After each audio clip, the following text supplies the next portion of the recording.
The Volvo Ocean Race, the ultimate ocean marathon pitting the world's best sailors across the world's toughest waters. And this week, the fleet stopped in Melbourne, Australia, after a grueling leg in the infamous Southern Ocean. Today marks the start of Leg 4 to Hong Kong. Known as the sporting and cultural capital of Australia, Melbourne is a city renowned for hosting premium sporting events. The Volvo Ocean Race has come to Australia 7 times, but it's been over a decade since the fleet has sailed into Melbourne, back in 2005 and 2006.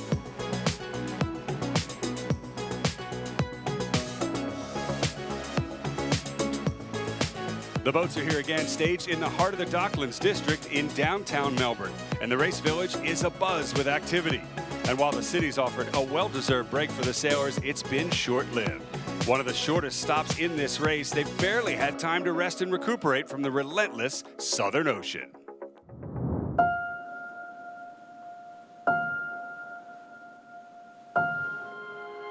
Southern Ocean is a special place. All the myth behind it. You have nobody who can help you in case of problem.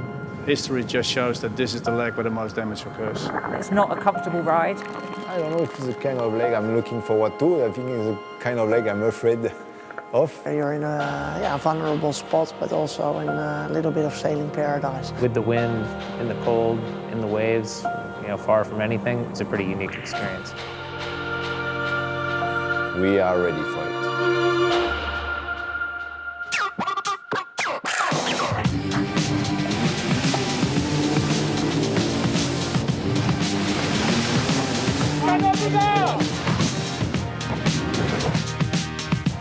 Start of a leg is always a big event, but when you're starting a leg into the Southern Ocean, it has a little bit more atmosphere about it. We're saying Hong Kong, bring it on. The wind is up and down, left, right. Intense.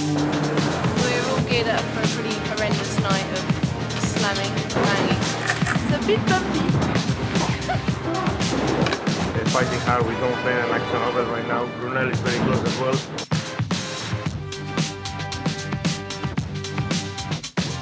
Pretty nice sailing at the moment. No, definitely not the Southern Ocean. Far too nice. Just working on my tan, getting ready for Australia. G'day. Into the Southern Ocean. This is where the fun begins. How's your week, mate? Horrible. Thought we had a good wave to go down. Had a bad one. Shit hit the fan. The worst part is we've pulled the track off the back of the mast. Looks like with enough sticky back to fix anything. The track's popped straight off.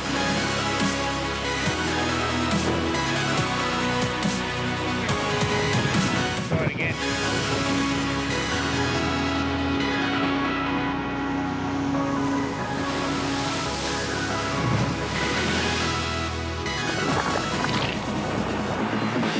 Start digging, start washing machine.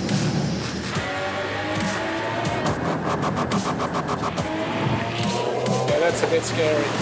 Looks like we're walking the line between speed and safety. Make sure we don't find ourselves in a bad spot. Drove with no hands for a little bit there. With that balance between pushing and keeping the boat in one piece. Not only about racing this time, it's also about seamanship.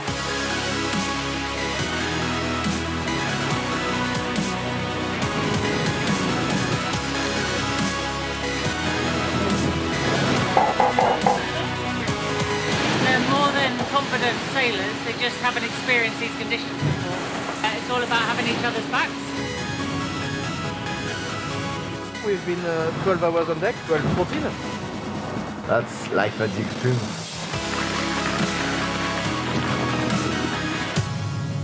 I mean, why do we rave about coming down here? I don't understand.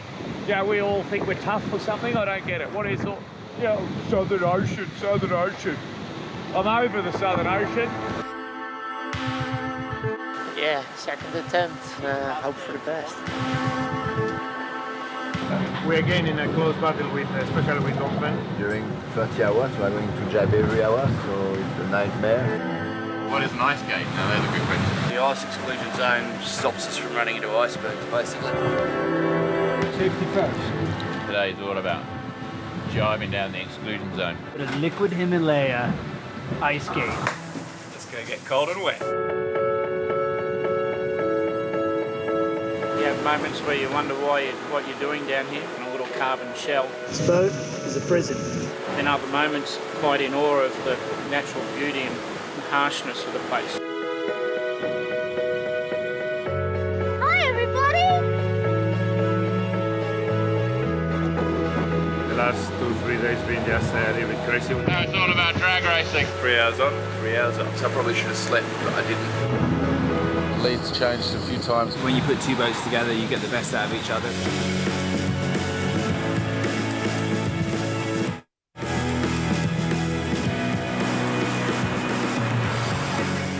We're not where we want to be right now. When you get a bad sked, you get down. When you get a good sked, you get up. So. You gotta have the bad ones to realise the good ones. Everyone's, I think, feeling the push at the moment. It's tough. I think if you thought too much about the sacrifices, you wouldn't be here.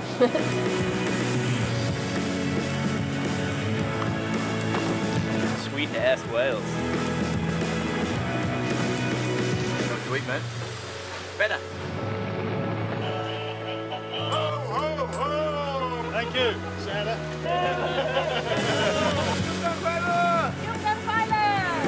I had our moments of glory and moments of really bad. If we can handle that kind of situation, we can pretty much handle anything out there. So anything after this is going to seem easy, I think.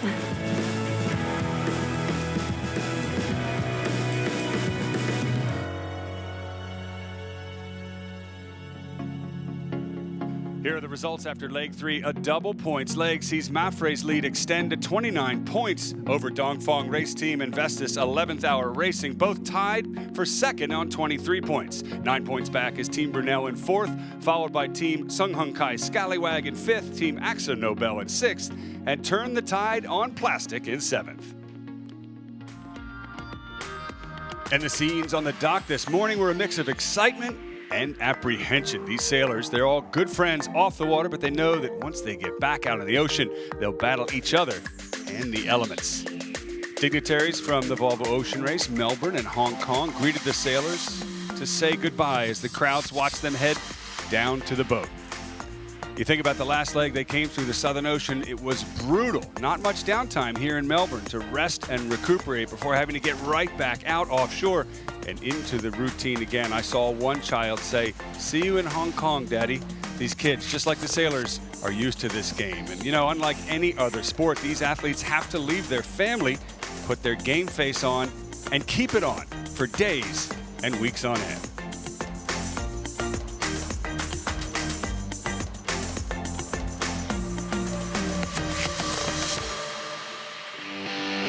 It's been all changed for the crews here in Melbourne in preparation for leg 4 with one of the biggest crew rotations the event has ever seen. 18 sailors are off, 19 replacements step aboard. Turn the Tide on Plastic has 3 sailors earning a well-deserved break. Lucas Chapman, Bianca Cook, who's here, and Nico Lundven are replaced by Annalise Murphy, Bernardo Freitas, and British navigator Brian Thompson.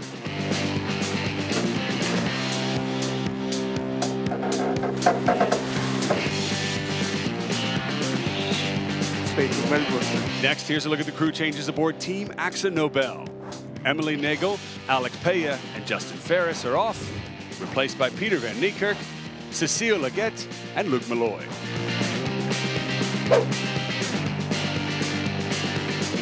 Adding one more sailor, 2 are going to be replaced by 3 aboard Sunghung Kai Scallywag. Antonio Fontes is off with an injury, and Tom Clout gets a break as well. They're replaced by Libby Greenhag, Tristan Seal, and Australian sailor Grant Warrington.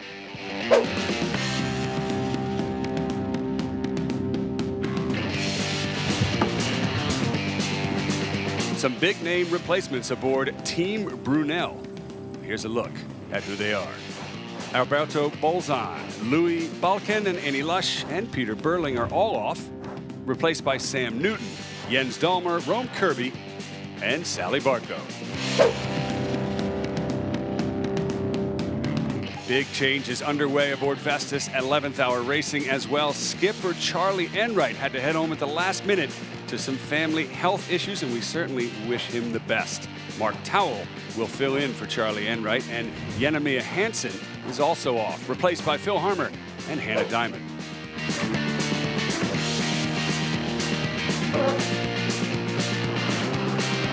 There are many major changes underway aboard Dongfeng race team. Some of them planned, and some of them not. Here's a look. Pascal Bitteguri, Li Hu, Fabien Delahaye, and Marie Rioux are off, replaced by 4 new sailors: Frank Camas, who's won this event before, Daryl Wislang, Chen Jinho, and Justine Matreau. And finally, aboard race leader Mafre, no changes at all. They'll stay with their winning ways. After leaving Docklands in downtown Melbourne, the fleet heads to a starting line off Williamstown and then sails to the first turning mark. From there, it's off to another mark off Mornington and then a turn right through the South Channel and out the harbor entrance into the Bass Strait. Avoiding a couple exclusion zones, then they'll head north into the Tasman Sea. Then the fleet's expected to sail along Australia's eastern coast. And once into the Coral Sea, they'll turn left around the Solomon Islands, out into the Pacific, and head for Hong Kong. It's a tricky, tactical 5,800 nautical mile leg back across the equator and into the heart of Asia.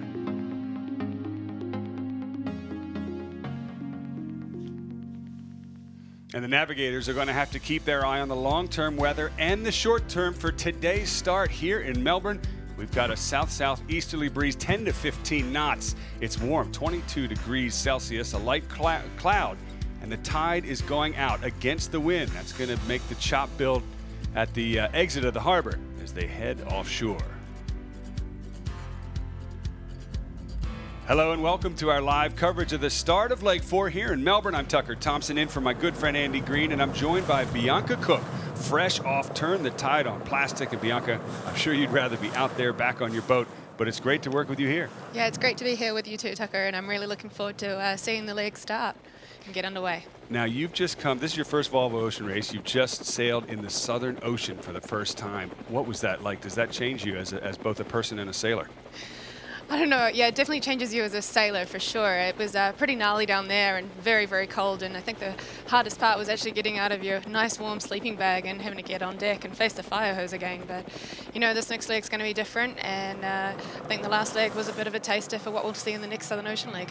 You know, speaking of the Southern Ocean, I mean, we had multiple broken bones, just giving the fans out there an idea. You know, everyone hears about how exciting, exhilarating, and dangerous the Southern Ocean can be. But you can't deny broken bones are pretty serious. It's not easy, is it? No, it's not easy. You definitely put your body on the line. And we didn't just see broken bones, we also saw a few broken masts and a few issues on the boats. And with such a short stop over here, it was really tricky on all the teams to get the boats back and ready to go racing again today. Well, speaking of racing today, you're looking at live pictures aboard race leader, Spain's Mafre, upper left-hand corner. We're 16 minutes, 30 seconds to go to the start. That's a postponement, Bianca, and I know that the Bolte Bridge came into play. Just give the fans back on shore a sense of why it took the fleet so long to get out here. Well, the reason why it took so long to get the fleet out here is because we had to have a dock-off time quite early to get each boat canted over and underneath the bridge here in Melbourne. Matt Ferry, unfortunately, were a little delayed, and now they're out here and sailing, and hopefully the race will get started soon. Well, another member of our commentary team is Jack Lloyd. He's from Race Management. He's out on the water. Jack, can you hear us? Yeah, we can hear you, Tucker.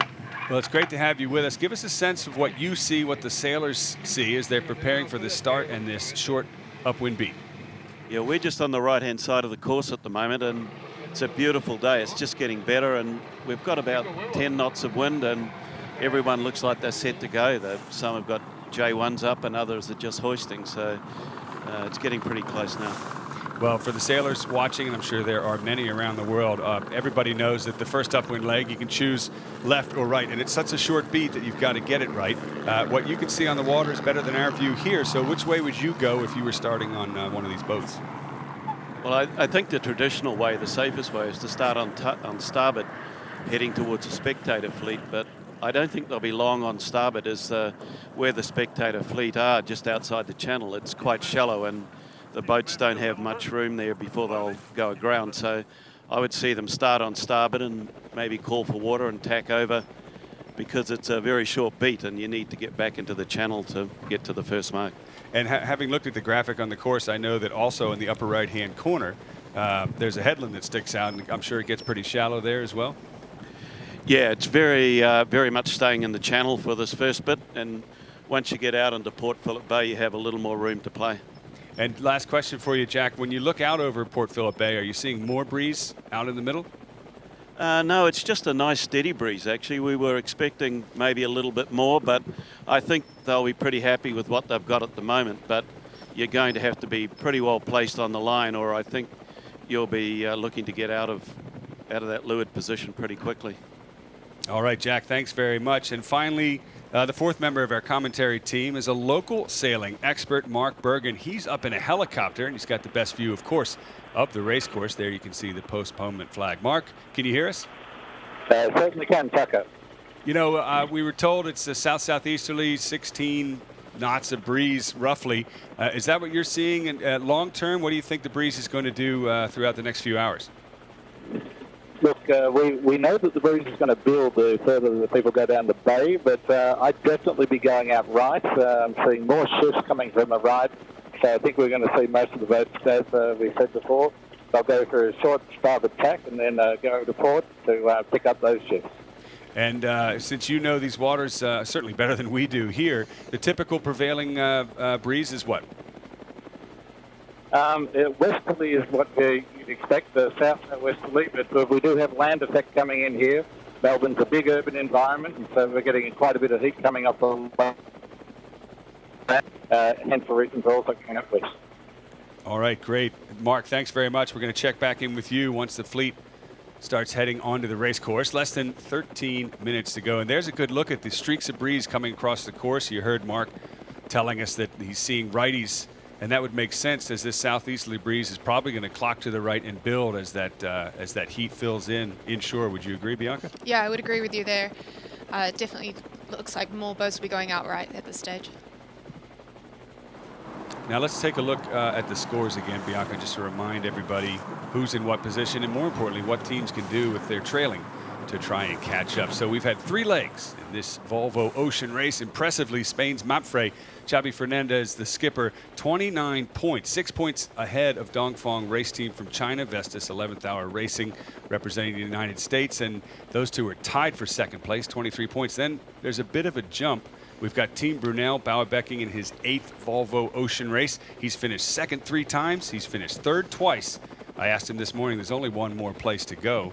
And that would be an amazing story if Team Brunel can claw their way back up towards the front and win the Volvo Ocean race. Team Sung Hung Kai Scallywag is representing Hong Kong, but it's mostly Australian sailors. So they're interesting that they've got sort of a dual representation, if you will, leaving Australia and heading to Hong Kong. Team Axel Nobel, well, they're in 6th, but I wouldn't let that tell you how they've sailed, because that broken mast track is what set them back in this leg, finishing 7th place. They've got a brand new boat. They've got some of the best talent on board. Look to them to claw up the ranks. And then finally, turn the tide on plastic. And, you know, 7th place, some people might say is a negative thing, but I think Dee Kafari is doing a fantastic job, not only with her mission to turn the tide on plastic and pollution in the ocean, but tell us about your team, Bianca. You guys have 10, the most number of people on board, the most number of young people on board, the most number of women on board. Yeah, we're trying to tick all the boxes, that's for sure. Dee's certainly got a great team together, and we just, you know, we may be last at the moment, but we're still fighting, and we've got a couple more legs ahead of us, so it'll be a good one going into Hong Kong. I don't see the mermaid on board anymore. She was there when this boat left the dock. Is she still back there? Yeah, we've got a plastic mermaid as our leg jumper on this leg, and she's dressed up like a mermaid, and her mission is to rid the ocean of single-use plastic. Well, all plastic. She's got fins on back to help swim. Now, there are leg jumpers on every single boat. They get to start with the fleet and then jump off and get picked up safely, of course. You're looking at Mapfre, the leader of the 2017-2018 Volvo Ocean race so far from Spain. Xavi Fernandez and crew have pushed harder and faster than any of the other teams. So just having a look at starboard ley line there on the start box. Now, here's a look at the crew list aboard Mapfre. No changes, as we mentioned at the top of the show. 18 crews have been replaced, but none aboard Mapfre. So that's, of course, Xavi Fernandez in charge of the fleet at the helm. Juan Villa, he's 55 years old, the oldest sailor in the fleet. He's done 8 America's Cups. He's done 5 Volvo Ocean races. Definitely the most successful sailor from Spain. And Bianca, would you agree that part of the success, major part of the success for this team is Juan Villa, the navigator? Absolutely, the navigator has a huge part in deciding where you're going to go. And this team is definitely ahead of the pack, and I think we've all got a lot to learn from them. Rob Greenlock, his sister also sitting on a boat, different boat, Libby. Brother-sister combination there. So let's take a look here at your current race leader, Mapfre. Mapfre returned to the Volvo Ocean Race with one aim: to win the Volvo Ocean Race trophy for the first time in Spain's history. In this, the country's 5th attempt. Late to the party last edition, skipper Xavi Fernandez was one of the first to enter for the 2017-18 edition and has built a mixed and multinational squad brimming with honours, from Olympic gold medalists and America's Cup winners to some of the most highly regarded offshore sailors on the planet. A lot of talent in the boat, very good young guys and very, very good old mans as well. So our approach as a team has been to try to get the best crew as possible, which I think we have done. Mapfre finished 4th overall last time, winning the leg into Auckland, New Zealand, but overall it was well below par in regards to their own high expectations, which they'll be looking to rectify. I'm confident that we are well prepared and we will try to do the least mistakes possible. That's the goal at the beginning. We don't need to win all the legs, just make sure we start properly and then slowly try to push more and more and let's see what happens. The team is the latest in a long line of Spanish attempts to win the Volvo Ocean Race, stretching back to 2005-06 with the first entry, Movistar. The campaign cut short after their yacht had to be abandoned when their keel pivot broke away from the hull. That was followed in 2008-09 by Telefonica with a 2-boat entry, Telefonica Blue finishing 3rd. Telefonica entered again in 2011-12, leading overall for much of the race, eventually finishing 4th. And then the team became Mapfre for the 2014-15 race, again finishing 4th after a late entry and short build-up. In this, their 5th attempt, the aim is clear: a Spanish victory at last. We've been trying to win it a lot of years now, and we've been very close before, and we will fight every day to try to win this race finally.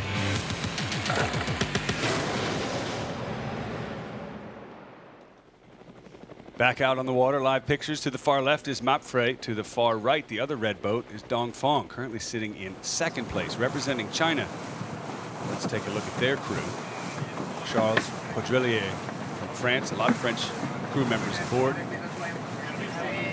And his squad. Now, interestingly, Frank Camas is on board. He's in for injured navigator Pascal Badigri, who actually broke a bone. He's one of the sailors, Bianca, we mentioned, that had a broken bone. Frank has won this event as a skipper, but it's his first time crewing for his good friend, Charles Caudrelier. Yeah, it must be pretty cool to come back and be navigating with such a great team that's got a lot of potential to win this thing. And I know that you know there's a lot of Aussies on every single boat. In fact, every team has Aussies, which means Australia is going to win the Volvo Ocean Race in one way or another, right? Yeah, that's correct. And on this team we have Jackson, and this is his 2nd Volvo Ocean Race. All right. All right, so that is the crew list for Dongfang race team. Let's take a look at the program. After exceeding their own expectations with a podium finish in 2014-15, Dongfang race team are back for a 2nd shot of the Volvo Ocean Race under French skipper Charles Caudrelier. We have new people in the team. We did very well on the Fastnet, and we really managed to build the team. And I think the team is really strong now, and I hope it will be better, and I hope I will be better. I cannot change completely. I am who I am, so I just want to improve and to be better. Last race, Caudrelier faced an uphill battle, taking raw Chinese recruits with little or no offshore sailing experience and turning them into ocean racers. Mixed with French experts, he has accomplished exactly that, becoming the surprise package in the last edition, winning the respect of his competition. Last time, my Chinese sailor, the first day I meet them, they have never spent one night offshore, and 6 months after they were racing the Volvo Ocean Race, which is a bit crazy, but they managed to do it, but I was a bit scared sometimes. This time, my rookies are not rookie anymore. They have one Volvo experience now, so it's completely different. So this time, since the day one, we are focused only on performance, which is a big difference for sure. Horace, Wolf and Black, now poster boys in the Chinese offshore scene, are back, part of a mixed international team with a French heart. Last time I was afraid about how to survive on the boat, but this time you more think about how to get your boat faster. So this is my challenge. Before, you working very hard, 100% is go here. Now, more walking, training, and more thinking about how to do well, and broken in, it go there. sometimes I really like tell myself on the boat during the tough moments, I was like, no, I will not do it again. But there are a lot of like good memories and team spirit everywhere, and it's quite a good feeling, and that's why I'm come back again. Third last race, Dongfeng's sights are set even higher in 2017-18, aiming to make history in China. I think this time there is great sailor on every boat and great navigator, and I think it's going to be a very difficult race to win.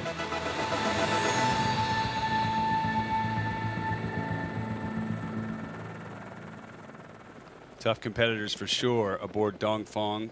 Second place, they are tied with USA and Denmark's flagged Vestas 11th Hour Racing. So this next leg is going to be a determiner, a very important determiner for both teams. We're looking on board live pictures of Vestas 11th Hour Racing. Remember, Charlie Enright, the skipper, had to go home due to a family health issue. We're told everybody's okay, which is certainly good news. And Mark Towell, his partner in this program, steps up to the plate. You know, one of the things, Bianca, I think is most interesting about this team is the depth that they have. Even in their leader, they've got a backup leader in Mark Towell. He'll do fantastically, I'm sure, in this leg. Most other teams, I'd be surprised that they could make such a big change as the helmsman. Yeah, I mean, it's always pretty risky changing your skipper out, but Mark and Charles have a very good relationship, and I think that this team will do very well going forward up to Hong Kong. And they do have great experience with, you know, Tony Mutter and Simon Fisher and Phil Hammer coming back on board, and of course the girls as well. All right, well, I'm told that we've got 3 minutes to go to the start, so we've worked our way through a short postponement. You can see all the headsails are up, and these teams are getting ready. Even though this is a long, very long ocean marathon, 45,000 miles around the planet. Right now, it is an inshore race, effectively like a dinghy start. And when you look at that starting line, Bianca, 2 minutes, 35 seconds to go. On the left is actually the right-hand end of the line if we were to turn around and look upwind.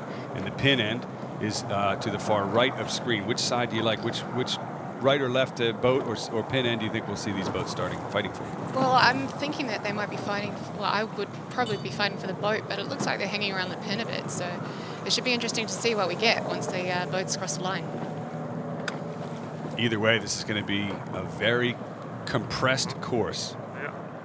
Let's check in with Jack Lloyd. He's out in the rib on the starting line. Jack, where are you located?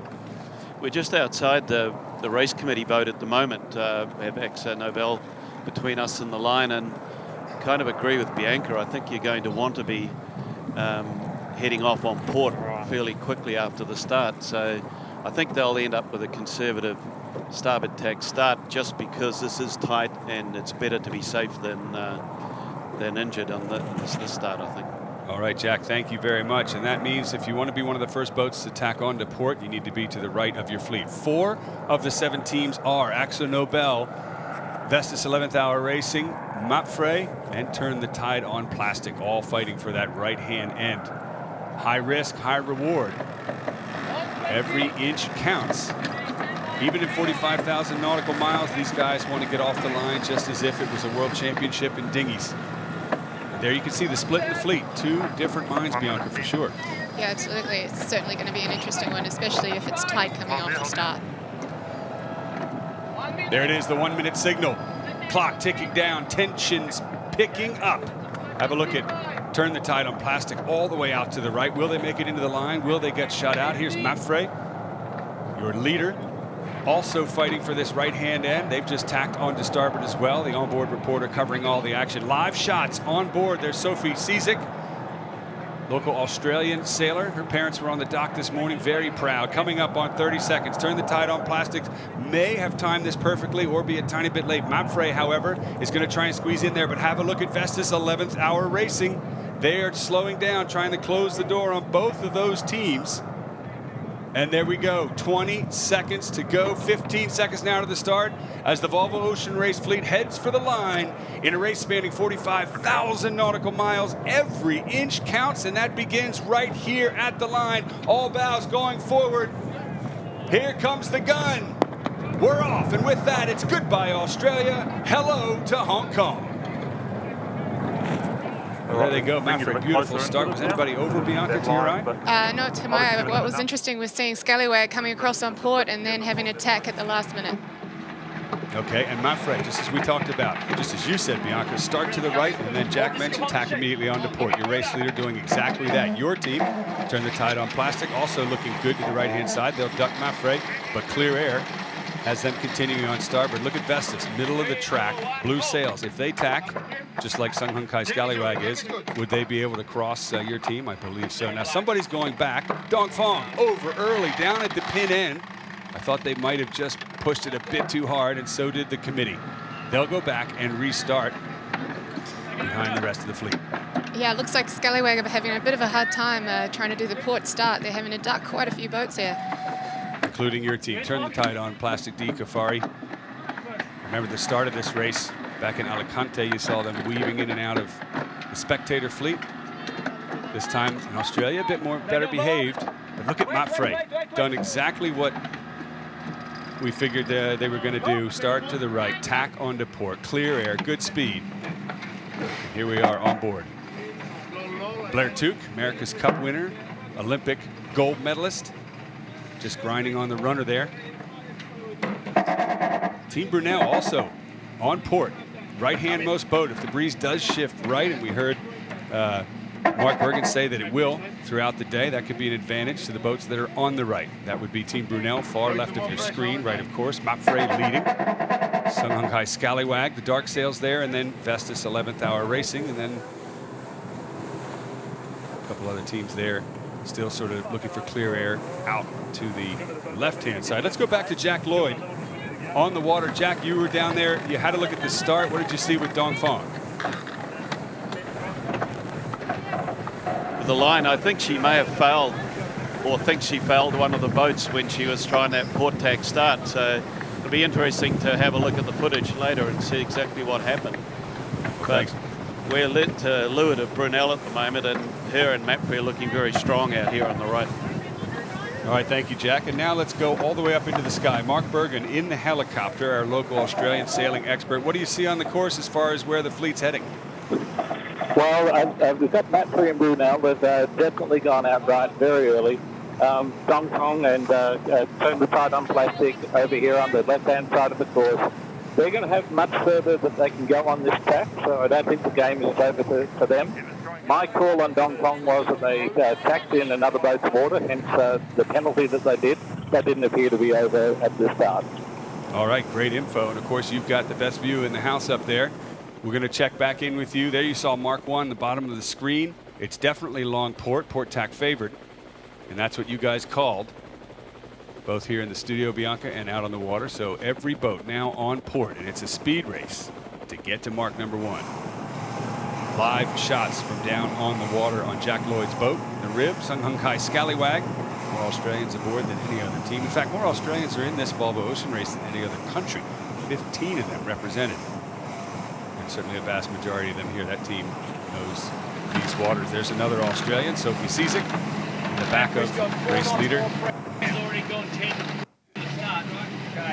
No, this is Sung Hung Kai Scallywag. Yeah, this is Scallywag, and interesting for this particular leg, they've decided to sail with 9 sailors this time, so they'll have 2 females on board this leg. And they've got a rookie on board as well, Tristan Seal. And this is definitely their waters, so this will be a good one to see them sailing out of Australia and into Hong Kong. You knew everybody wanted to be on port quickly. These guys took a lot of transoms to make sure they could get onto port early. Now we'll see how they do as the fleet heads out into Port Phillip Bay here in Melbourne, Australia. Vestas 11th Hour Racing trying to put the bow down over the top of Sung Hung Kai Scallywag.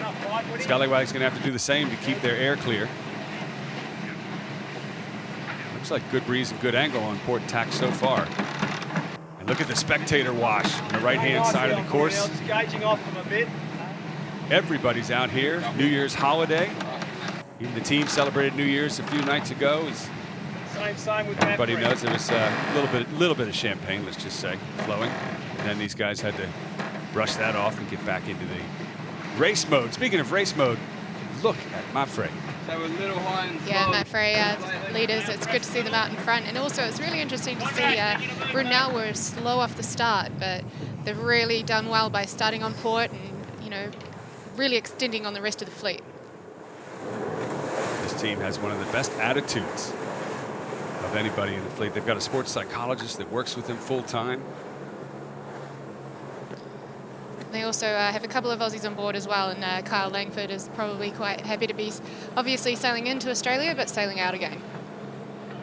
On board with Team AXA Nobel, one of the two Dutch entries, keeping the long-standing tradition of Dutch teams alive in the Volvo Ocean Race. There's Simeon Tinpont in the middle. He's the skipper of the whole team. Keep it going in, Nico. No slower than 93. So far, so good. Match racing star Nikolai Seestedt at the helm. And this is where these offshore thoroughbreds have to shift into inshore mode. Here at the start of leg 4. Upwind leg, very favored to the left, isn't it? Yeah, it certainly looks like it is at the moment.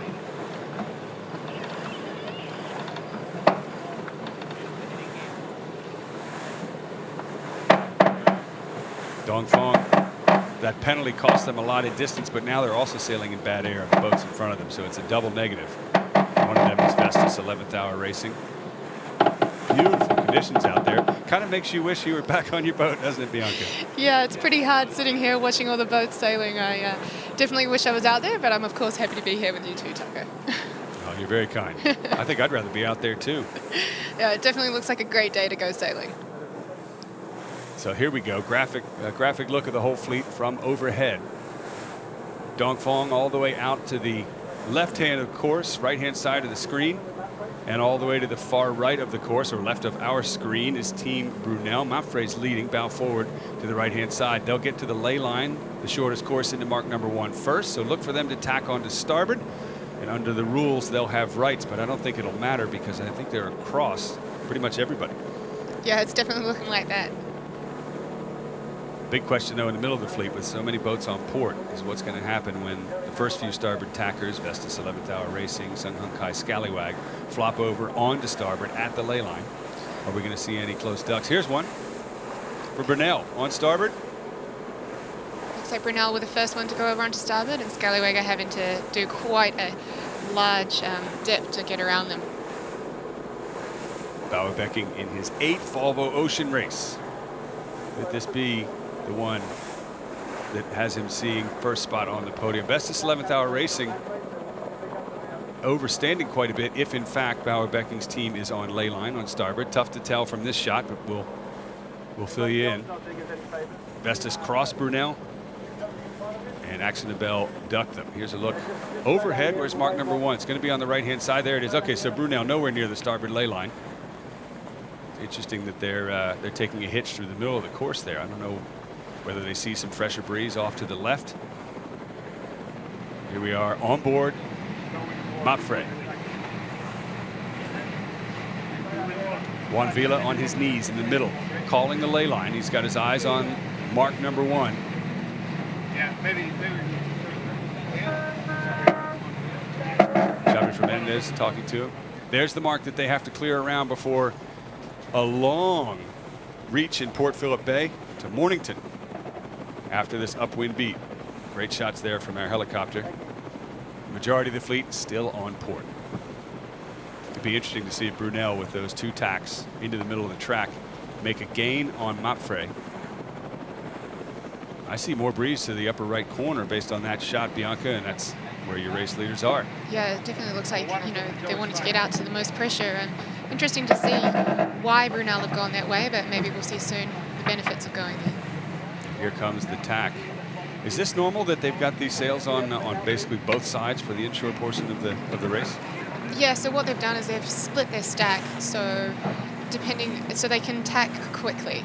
If you're having to move the stack, it takes a little more time and you can't chuck it over to the other tack quickly, so they're prepared for anything.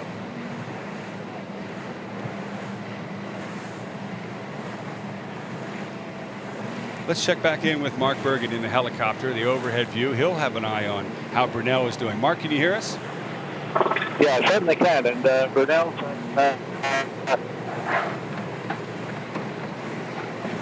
you have to say the Maverick guys have got a great start, and they're just going straight up and straight ahead.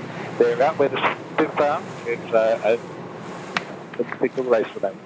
Now, Mark, it's tough to hear you, so we couldn't hear that first part. Do you think Brunel will make a gain to the left or not? No, Brunel is now tacked back. Sitting there with the what might be the three boats at this point here. We've got a long way to go to Mornington, so it's going to play out over the long course. All right, well, there you can see what Mark was just telling us. Brunel with that tack. I'm just wondering why they did that. They had clear air. They were on port. They were going fast to the side to our eye that looks like it's got good breeze. They're with race leader Mafre. Pretty high-risk move to tack like that into the fleet. Yeah, it was high risk, but it was also just seen in the background of that last shot. It looks like Dongfeng have now tacked over and are now on starboard, heading around the mark, heading out left. I think Brunel actually tacked on their breeze and sort of ping-ponged them, if you will, out to the far left-hand corner. So Dongfeng, every tack slows the boat down, as we know. That's going to be costly. Not only that, but they're going to approach the fleet on port with no rights under the rules. Mafre just punching out. Can Mafre do anything wrong? Sometimes you hope so, but they're looking like they're doing really well, and it looks like they're moving their whole stack up to windward now, because this is going to be what looks like a really long tack on port. You know, just as we say that, to my eye, the fleet looks like it's winding up a little bit on port. I think the breeze might be going left, particularly Axel Nobel, Brunel, Vestas. You can see all those bows going up. So here we are giving Becking and his team a bit of grief. That could be a long-term gain from the left. We'll see. Meanwhile, we're on board with Dongfeng.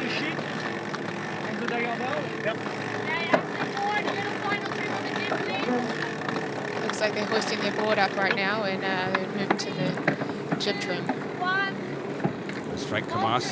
One thing he is not used to doing is grinding. He usually drives every boat inshore and offshore in the programs that he has run. One of France's most successful sailors of all time. And there's a great look again at the fleet spread out. There is some breeze to the left, there's some angle to the left as well. So the difference between Brunel to the left and Mafre to the far right is going to be telling as to which side of the upper part of this race course is going to pay off. Did those two extra tacks actually advantage Brunel, or will Mafre just continue their winning ways? We'll see when they tack. And as you say, Bianca, there's the stack, all the sails up on the windward side. It'll be one more tack into that first turning mark, and then a long reach to Mornington in the southeastern corner of Port Phillip Bay here in Melbourne, Australia. Let's look at the fleet spread out. Port Phillip Bay, that's about 20 miles between where they are now and mark number 2 in the right-hand corner off of Mornington. And then they'll make a right-hand turn, head all the way out the channel. Now the tide's going out. Bianca, the breeze is coming in. We could see some big waves as the fleet leaves Port Phillip Bay. Yeah, it could be a bit of a rough one. Actually, just getting out of the channel is going to be the first mission. But once the boats are out there, it's bigger seas, and then I guess onto the Bass Strait. Okay, let's go back down to this time Jack Lloyd at water level. Jack, where are you located on the race course? I'm assuming right near Vestas. We're just off the leeward bow of Mapfre, looking across at Vestas, and the boys are looking pretty comfortable here. They've just gone through a light patch, but every time they get breeze, they seem to be climbing across the bow of SHK's Gullywag, and they look good from here. Very comfortable and composed, and it's going to be a long way to the next mark. So could be small gain here, could be a big gain at the end. Yeah, you can see that everyone's moving the stack all the way up to windward, because at the moment the last thing that they need is weight down to leeward. So it looks like they're all getting set up to be on this tack for a little while. And it looks like their leg jumper is just jumped off. There they go. Now that's got to be one of the most fun jobs any Volvo Ocean race start. There are guests on board each team, special guests, usually a celebrity sponsor, what have you. They can't do the entire leg. There's Amory Ross, the onboard reporter, making sure he's okay. Life jacket, of course, on as well. They get to do the start, do the first leg, and then decide when they want to jump off. And as you can see, their jumper jumped off in a dry suit. So that's usually what we wear in the Southern Ocean. Very James Bond-esque. Unzip that in a business suit, go right to lunch. Absolutely.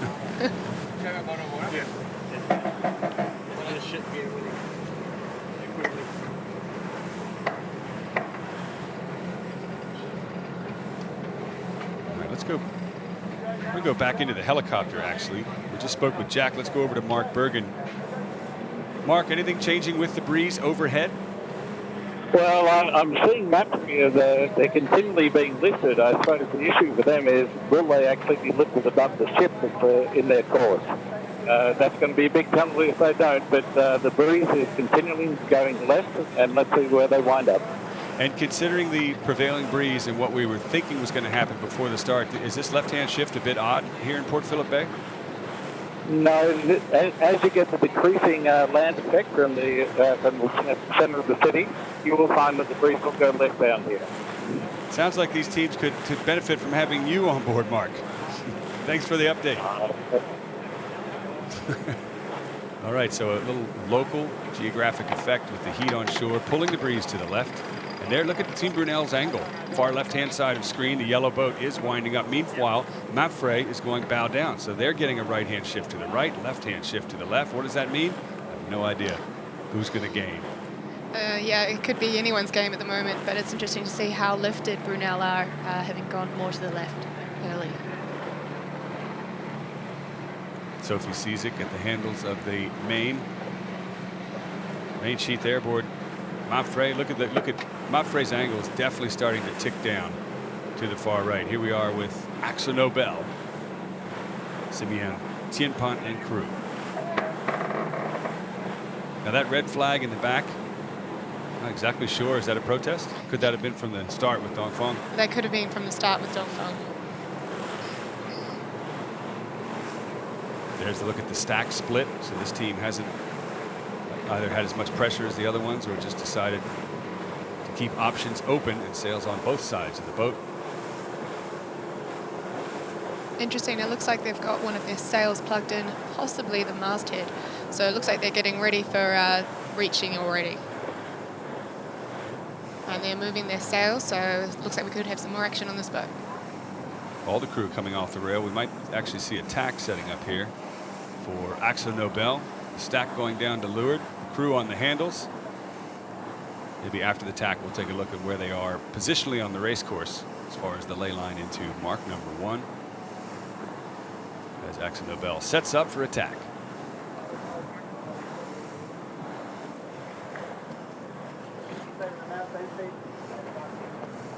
Great shots from overhead on the helicopter and now at water level.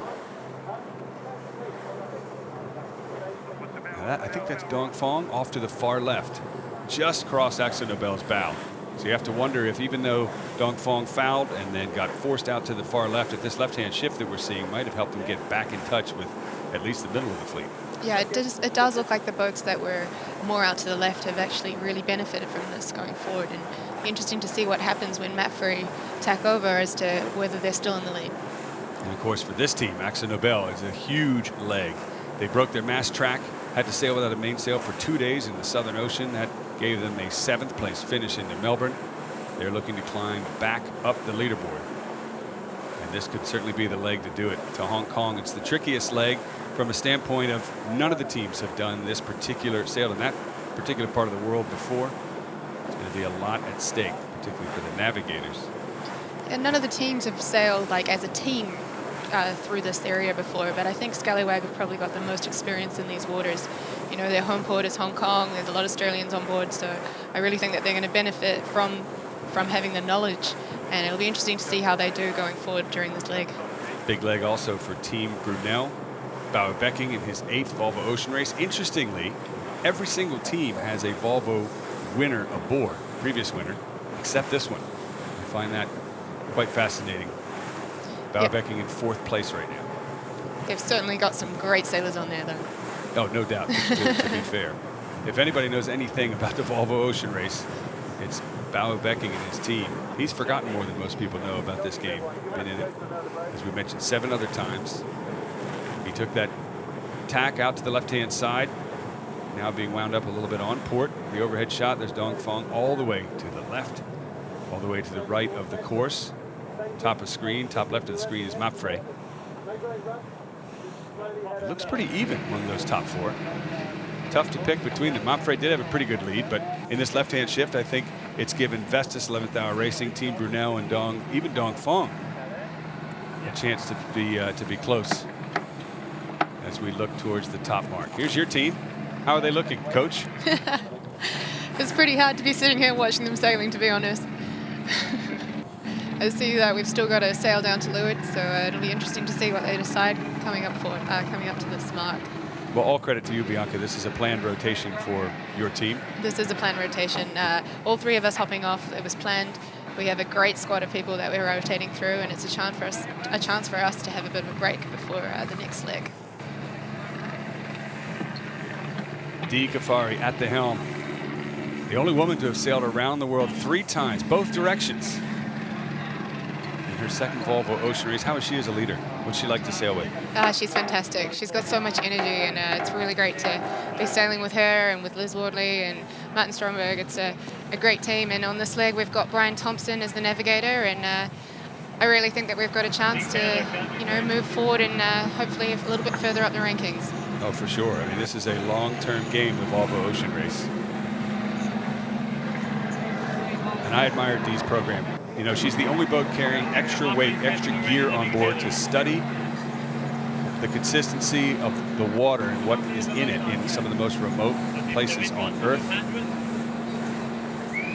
Joint study with NOAA, and of course, United Nations are behind this program. Turn the Tide on Plastic, the Clean Seas program. It's pretty admirable. Did you guys take some samples while you were out there, or do you know how that machine works?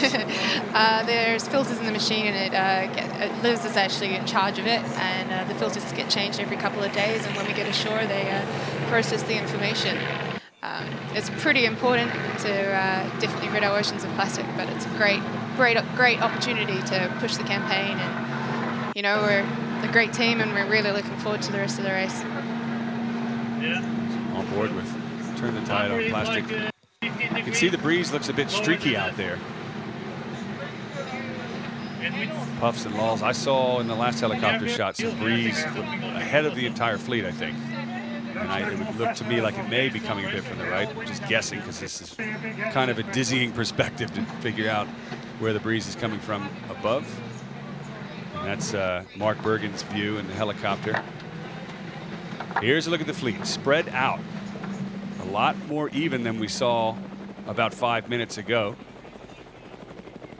Breeze, I think, starting to tick right for all the teams. Look at the angle, look at the line coming off the back of these boats. Mapfre, Vestas 11th Hour Racing, Team Brunel. They're all starting to curve to the right. So there's a right-hand shift coming. And that's going to re-advance. There it is. You can see on the race course that brand new breeze coming down, hitting the fleet. Look at Mapfre's heel angle, far upper right of screen. They're getting the new breeze first. Turn the Tide on Plastic's got a bit of it there. Brunel as well, and Vestas 11th Hour Racing just sailing into that new pressure and heeling way over. Keels will start canning out to windward, right, Bianca? Yeah, that's correct. Interesting. Dongfeng must have just got it now, because they were pointing quite high and they've just come down a little bit. Yeah, it's a header. It's definitely a right-hand shift as the fleet leaves that inshore advantage that we saw with the heat of the geographic shift. Now they're heading out more into the gradient breeze, and it's more right-hander. It's probably a bit colder coming in off the ocean, and it's increased as well.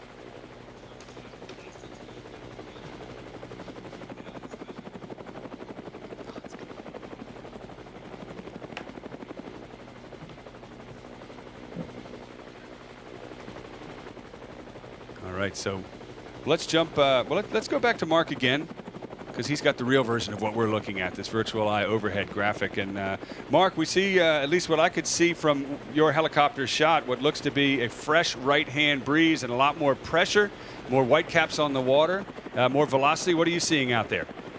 Most definitely. There's a lot more pressure out here. I'd say it's probably gone up 5 to 7 knots. But what we have also seen is Mapfre is 20 degrees off its course. Dongfeng is about 10 degrees there. So at some point, everybody's going to decide, do they want to keep going out this way, or do they take that fresh breeze and then head over to Mornington?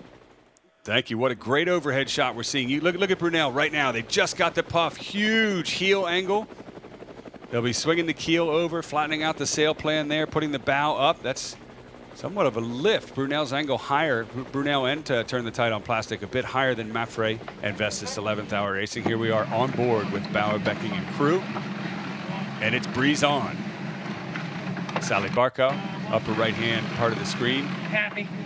In for injured sailor Annie Lush. He's got Jens there as well. He's come and joined the team for this leg. He did the last campaign on Team Brunel as well. Just set up how far are you here? One, nothing on green, nothing on green. I just wonder if their bow's going to start going down at some point to reconnect with the breeze that Mafre and Vestas 11th Hour Racing are seeing to that far right-hand shore. But one thing is not in doubt. Velocity is up, as Mark mentioned. At least 6 or 7 more knots. There's Mark, upper right-hand part of the screen in the helicopter, but definitely more breeze out there. Do you think some of these teams will get caught out with the sail choice? I think going into it, the J1 is definitely the sail at the moment. I don't think we're still going upwind. You want to be there with all the rest of the teams, and I don't think they're going to change down to a smaller sail just yet. I think they'll try and hold on until they're onto the reaching leg. All right, there you have it from Coach Bianca. As your team turn the tide on Plastic Trails, Team Brunel in the background. Headed to mark number 1 and into more breeze. If you're just joining us, we'd like to welcome everybody around the world on Facebook. You can jump in and ask us some comments and questions. We'll certainly try our best to answer them. But we want to welcome everybody and thank you for joining us for this live coverage of Leg 4. The start here in Melbourne, Australia, as the 2017-2018 Volvo Ocean Race continues. We're only 30% of the way around the planet. It's the longest Volvo Ocean Race in history, 45,000 nautical miles. Bianca Cook has just done a lot of them. On the last leg in the Southern Ocean, some of the toughest conditions any of these sailors have ever seen. You see the leach is open as the sail plans depower a little bit and this fleet heads into more breeze. Mafre, to my eye, has had a bit more of a bow down angle the whole time. They look to me like they've been going more for speed than height. Would you agree? I would agree. It looks like the boat's more to windward, especially Vestas and Scallywag seem to be pointing a lot higher. I would love to have a microphone on Juan Vila. Just ask him what his thoughts are about their mode, their angle, their long-term strategy. Must be getting more wet out there. As you can see, the smocks are starting to come on and the boat's starting heeling over, and you don't want to be getting wet this early in the race. 18 more days to go, 5,800 miles to Hong Kong. Track of 4 boats leading each other off to the right-hand side. There's a look overhead. Excuse me. Mark II in Mornington. That's going to be a very long starboard tight reach. After they round mark number 1, that'll be a left-hand turn. It's a right-hand turn around mark 2, and then out through the Melbourne Heads, the South Channel, and an outgoing tide with an incoming increasing breeze means, at the very least, some exciting sailing as the fleet heads out of a very tight channel there this afternoon. Beautiful racing conditions for this restart here in Melbourne. This fleet hasn't been here since 2005 and 2006. Great to have them back again, and I'm sure sorry to see them leave. One team that will be excited, though, is this one, Dongfeng, heading to Hong Kong and then China. First time China's been represented in the Volvo Ocean Race. They sailed the last one, finished 3rd, surprised everybody, and now Charles Coudrelier has simply one goal, and that's to win. There's Mapfre with that open leach again. Sort of bow down into this new pressure. Looks like they've moved their whole stack over to the leeward side, so maybe we've got a maneuver coming up. All right, you heard it here first from Bianca Cook. Possibly starboard tack ley line is close in the near future here for Mafre. I mean, what else can you say except perfect? Just looks... Yeah, it looks pretty impressive from here. Definitely taking a few notes. There's a look at the trim. You can see how open the top of that main is. And the top of the headsail leach a little bit as well, opening up the slot, just depowering the top. There's the keel all the way over to the windward side. But as you say, Bianca, the stack, all the extra sails are down to the leeward side. And we've got a tack coming up. A very open bow down approach to this upwind leg for your Volvo Ocean Race leader. Some movement on board. All right. It might be a bit easier in there. It's got to be attack coming up. Let's try that. Because of all the bloody spectator boats, and then look at the water. Yeah. One thing I asked this crew this morning is, I asked Xavi Fernandez, do you think the other teams are watching what you're doing, how you're sailing? Will they close the gap just by going to school on what they're doing well? Well, here's a great example of different approach to the upwind leg. More bow down, more fast, more open leach than the other teams. I definitely think that we've all got a lot to learn from them. They're constantly ahead of the pack and winning, so you know, there's a lot to learn just by looking at this footage. I would think that with their stack all to leeward that they would have already gone over, but I guess they're waiting for the shift. There's Juan Vila, very top of the screen. You can see the tacking angles just to his left, underneath his left arm, painted onto the deck there. And he's got the, oh, here we go. He knows exactly where the mark is in that iPad in his hand, telling them they're on ley line. And the next course to mark number 1 is starboard tack. So the crew coming off the rail and setting up for the tack on ley line. And look, and so there's a look at the difference. Just look at how much farther ahead Mapfre has gained over Vestas 11th Hour Racing and the rest of the fleet on their upper left quarter there. And that's just bow down, faster through the water. You can see it there, 11.5 knots to Vestas 11th Hour Racing's 10, a knot and a half to 2 knots faster, and getting into that right-hand building breeze. So not only is the boat speed faster, but strategically it's the right thing to do as well. And you can also see their track is lower than the rest of the fleet.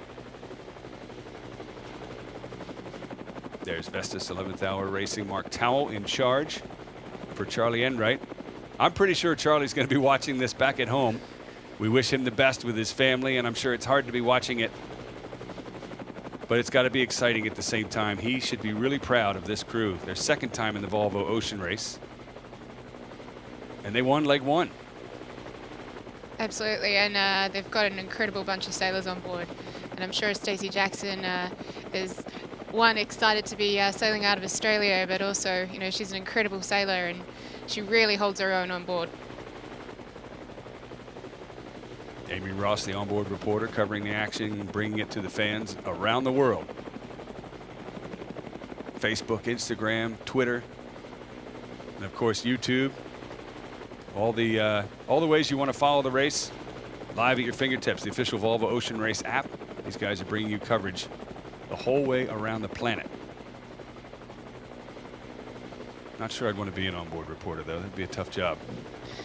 Yeah, it's definitely tough, especially when it's rough out there. You know, they have to set up their laptop and edit the videos, and it's not easy sending emails, let alone trying to get the footage out there. Jen Edney, one of the onboard reporters on Mapfre, the lead boat, was editing down below. They hit a wave, and she all but crushed her face and skull into the boat. You can see the bruise, and they had to stitch her back together. Sophie Cizik told me she had to ask the boat to slow down. They were doing 31 knots while she was trying to basically, she couldn't put stitches in those conditions, so she just glued Jane back together. Yeah, Jen, Jen definitely took a bit of a beating, but you should see the other guy. the boat. There's Brunel. They made short-term gains in the middle of the beat in that lefty. Long range, though, it's going back right. They are approaching ley line next. You can see the crew, some movement on board. Stack split.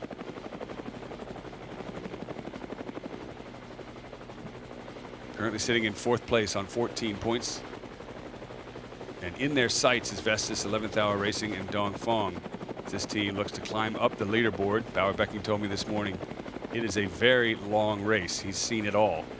He's not at all concerned with the position that they're in now. He knows that they can claw back up through the fleet. The other teams know that too. You know, I talked to Xavi Fernandez this morning, and you know, just the fact that he's 6 points ahead in this really tough fleet and doing so well, you wouldn't know it. He is respectful of all 6 of the other boats that are behind him. You can't slack off. You can't let up for an instant. No, not at all. And I think that this leg is really going to be anyone's game. Yeah, that's true too.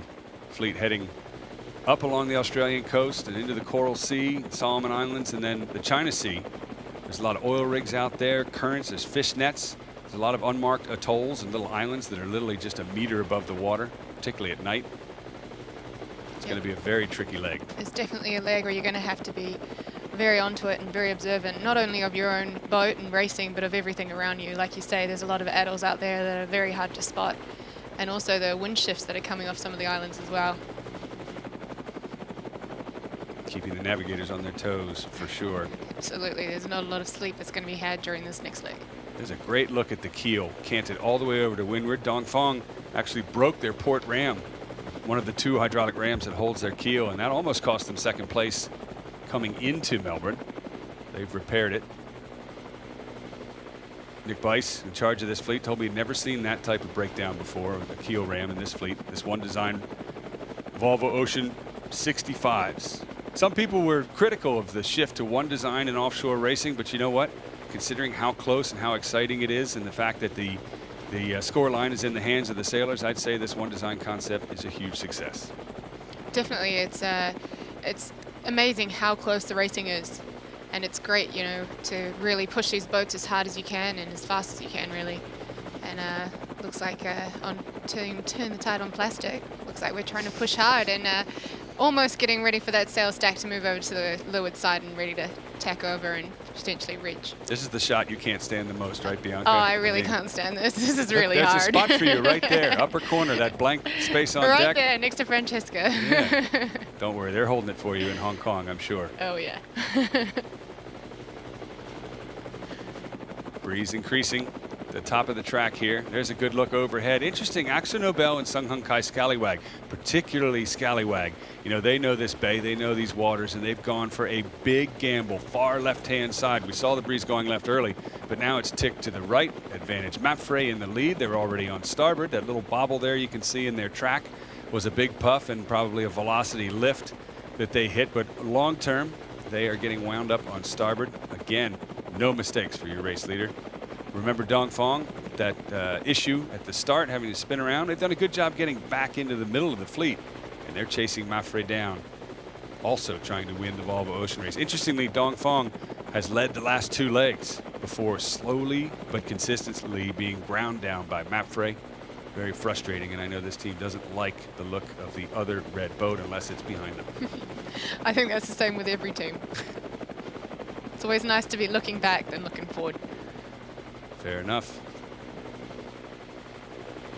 All right, let's go back out on the water to Mark Bergen, our local sailing expert, up in the helicopter, getting the same view that we are. Mark, some of these teams approaching starboard tack ley line. The fleet was spread out halfway up the beat. What do you think has paid off? Well, I'm seeing 11th hour. They've got a much higher course at the moment than Mapfre. They're doing very well. But I am really interested by the local knowledge that Grant Warrington will have taking the boys down the left-hand side of the course. So as you said, big gamble, and we're going to see what pays off. All right, thank you, Mark. As they say, live by the sword, die by the sword. If you're going to roll all the dice to the left-hand side, you got to hope it's going to pay off or deal with the consequences. That's what Aksu Nobel and Sung Hung Kai Scallywag are sort of feeling the pain, if you will, as they follow the fleet from the left-hand side.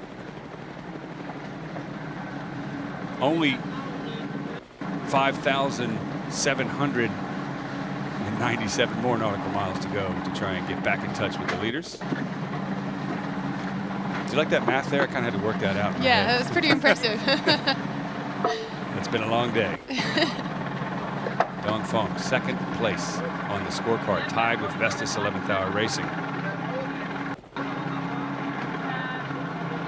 On board Dongfeng, we've also got Justine Metro, who did the last Volvo Ocean Race with SCA, and her sister Ality is actually sailing on Turn the Tide on Plastic. So we've got a couple of siblings out there today, battling it out for the Volvo Ocean Race.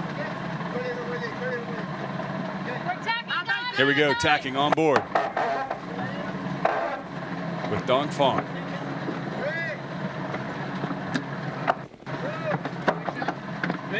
Brunel and Vestas 11th Hour Racing on their bow. Got to be in touch.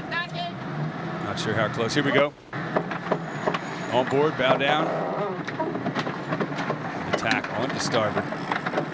I noticed watching these boats tack that the helmsman puts the bow over and then hesitates for a second before continuing the tack. Is that just to give the trimmers a little bit more time to get the headsail in, or what goes on there? I've seen that twice. Yeah, I mean, the most important thing is to get that headsail in and trimmed well so that you can really keep on sailing well. So there's also that, and there's also when the helmsman has also got to worry about getting the keel centered and out to the right side as well. Last thing you want to be doing is sailing along with the keel out the wrong way.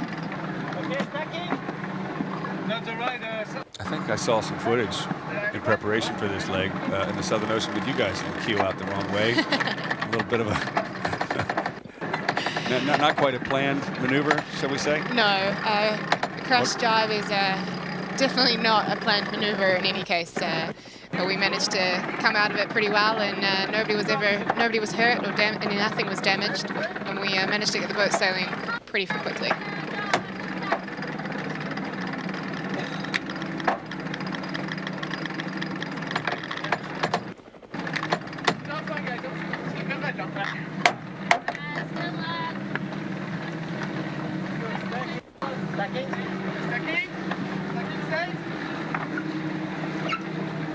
So with Mark 1 now behind the fleet, everybody spreads out offshore.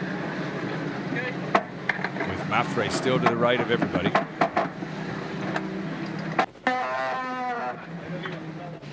It looks like the guys on Scallywag are heading downstairs to potentially move the internal stack. 1,500 pounds, I'm told, has to be moved for every tack and every jibe. Would you agree? It feels Maybe like a lot more on more. your boat, right? So you guys had 10 people. Yeah, it's a lot of weight to move, and especially when you're moving all the food bags at the start of the leg, it almost feels like it's never going to end.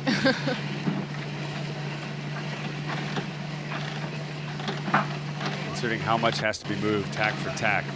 If sailing doesn't work out for you, you could be a furniture mover. Thanks. I'll keep that in mind. That would be the worst part. Yeah. Lifting all that stuff up to windward when you're tired, wet, cold, and hungry. Yeah, moving the stack, especially in the Southern Ocean, could get pretty gnarly when you're trying to throw those sails from one side to the other. Especially on the inside, it feels like you're in a washing machine whilst you're trying to throw all the internal stack from one side.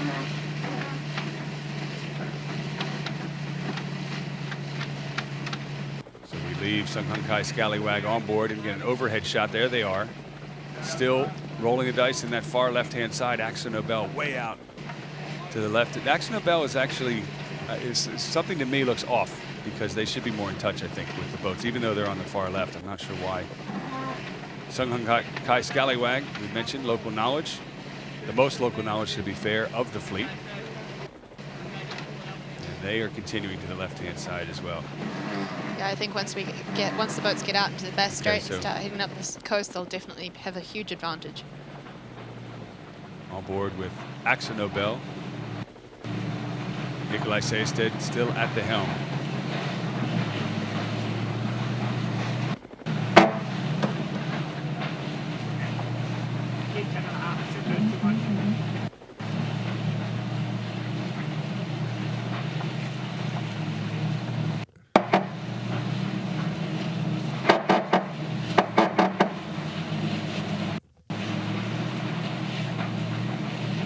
So 9 people, all the crew on deck aboard Axel Nobel. There's a great contrast. With only 5 people on deck, Sung Hung Kai Scallywag. How do these guys get out of the whole furniture moving program? I don't know, maybe they've already gone into their crew rotation, but I doubt it. I don't think the crew will start going on to watch until they've left the bay. Until the sun starts to go down. Yeah. Great shot there, Axel Nobel in the background, Sung Hung Kai Scallywag in the foreground here. More heel angle on Axel Nobel out to leeward. Maybe we'll pan out and see the rest of the fleet, see whether this left-hand side long-term starts to come good for these two. I'm sure they hope so.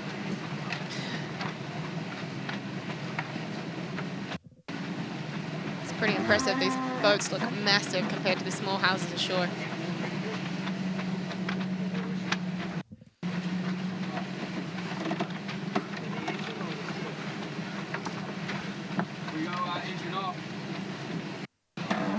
More crew coming up on deck for Sung Hung Kai Scallywag, so I guess the furniture moving is over. All the food, everything but the toothbrush. Well, now here's a question. I was on board Team Brunel. The toothbrushes are held by Velcro in the center of the boat. I was told that's the only thing that doesn't move. Where do you guys keep your toothbrushes? Well, I don't know about them, but on our boat we actually have little pouches that we tack.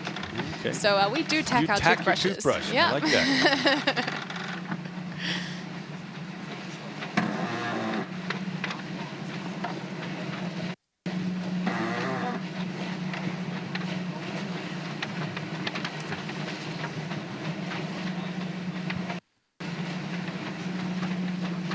Back on Sung Hung Kai Scallywag. Some more crew hiking out like it was a dinghy race. Nice to see 9 crew up on deck. Like we were saying earlier, this is the first leg that they'll be doing with 9 crew members. Can we tighten them or not? Yeah, nipper will go a bit.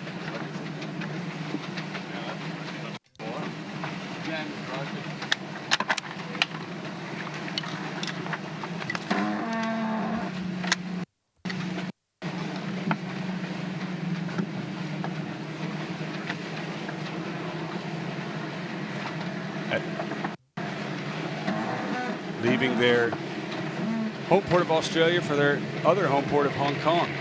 Sung Hung Kai Scallywag. The only team really to, you could say, have fans in both ports.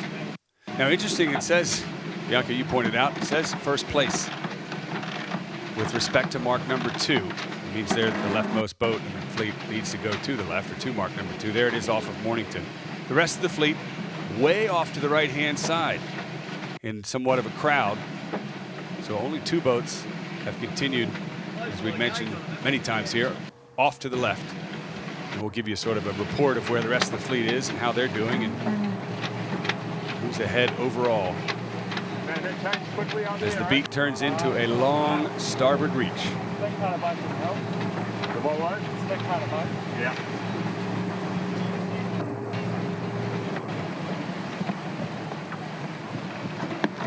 Nobel, left-hand most boat. Really kind of left themselves with no other options if you're going to go that far left. Sort of all or nothing for Tien Pont and his Dutch crew. Sponsored by a paint company. Look at those colors. Axo Nobel. Here's a look at the fleet as they stack up in the middle of the race course. Turn the tide on plastics. I believe that's Mafre. Or, that's not Mafre, Dongfang to the far right. Mapfre leading the right-hand pack on starboard, sort of protecting both sides. Ahead and to leeward of the right-hand most boats, where we saw the breeze filling in from.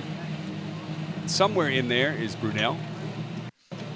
But interestingly, the majority of this fleet, 5 of them, is to the right. There's Brunel, you can see them there, and only 2 to the far left. So if you went with the crowd mentality, you'd have to say that middle right on this beat was the way to go, and now on starboard it's a long slog to Mornington. We're going to see some tacks as the fleet gets inshore.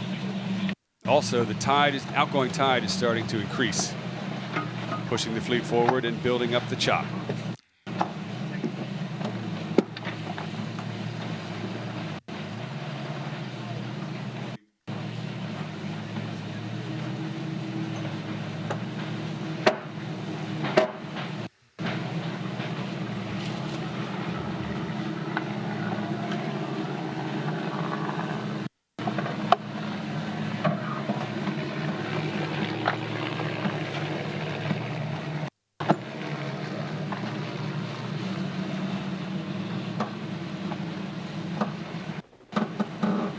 See our helicopter obviously is up the left-hand side of the track, giving us great footage of both Axo Nobel and Sung Hung Kai Scallywag. There they are, top of the screen. Good to see that Luke Malloy is back on the boat from Australia, and he's in the cockpit at the moment. Take a look at the bottom of the track. Mapfre in first place. Vestas 11th Hour Racing in second, Team Brunel in third. All those boats off to the right-hand side. Sung Hung Kai Scallywag, interestingly, in sort of the middle left part of this beat, looks to be in fourth at this point. Turn the tide on plastic. Your team, Bianca, in fifth. Dongfang Race Team in sixth. And finally, Axo Nobel all the way out to the left in seventh place. But it's Mapfre, Vestas 11th Hour Racing, and Team Brunel. Middle right, your top 3, heading towards Mornington with a lot more racing to go.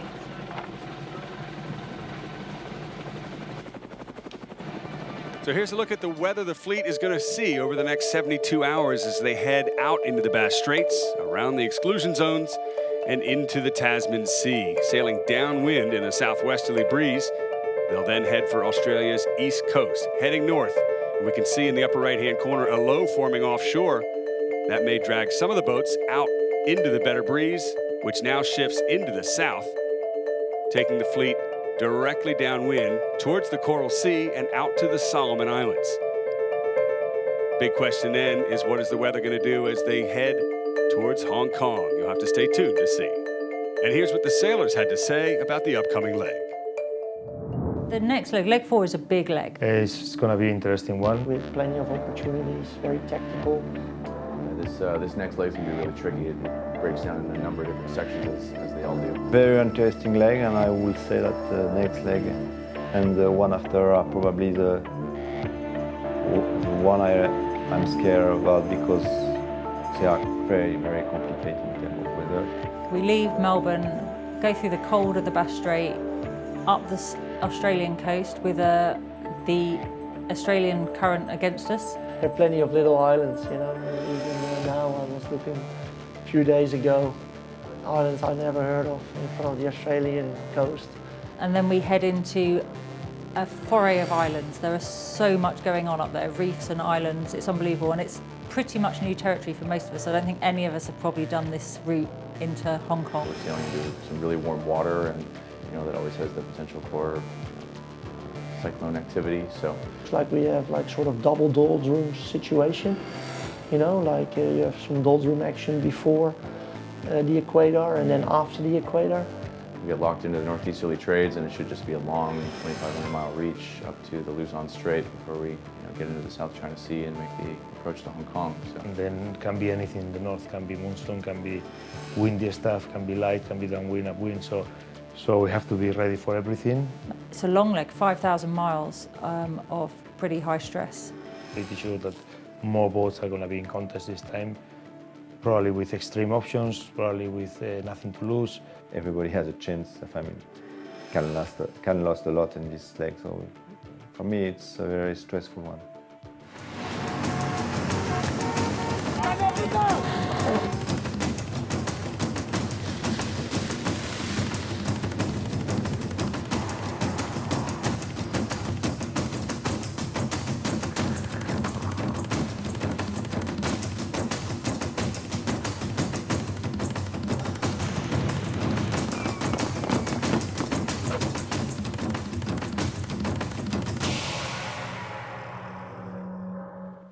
Hong Kong, the next stop, but first they've still got to get out of the headlands here in Melbourne. And Bianca, we've seen a very competitive start. We've already seen some protests, boats spinning around. We've seen different strategies on the upwind leg, and we've also seen different sail trim and stuff like that. So really the question is, and I know all of these teams are tough competitors. They want every inch to move forward on the rest of the fleet, but this is a long-term game, isn't it? Even if a team like, for example, Akzo Nobel here in the foreground is in last going upwind after the first hour or so of racing, we've got 5,000 plus more miles to go, right?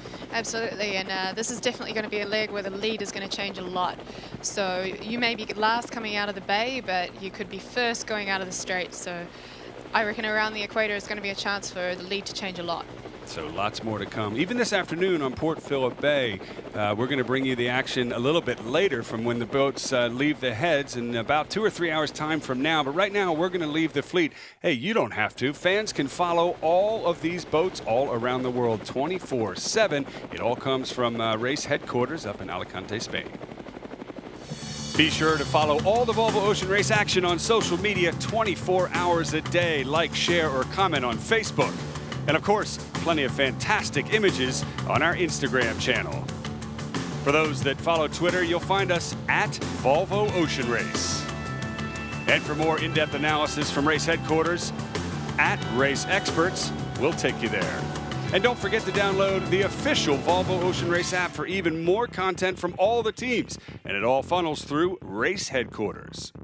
After the excitement of departures, you can join us here in Volvo Ocean Race headquarters for day-by-day updates of all the action happening out there on the legs. This is where all the drama will be, and we will be talking to the sailors every day. We'll be hearing from the teams about what's working and what's not. And why is it that we're in this room? Well, just look at all the information and all the drama we have got to bring you. So join us in the morning for the quick fixes, plus at 1300 UTC for our daily show. So Leg 4, the Volvo Ocean Race, is officially underway as the fleet heads for the first time to Hong Kong. Ahead are 18 days of little sleep and lots of action as crews push their boats and themselves to the limit. For now, it's so long from Melbourne, Australia. For Bianca Cook, Jack Lloyd, Mark Bergen, and the entire Volvo Ocean Race production crew, I'm Tucker Thompson. Thanks for joining us. Okay.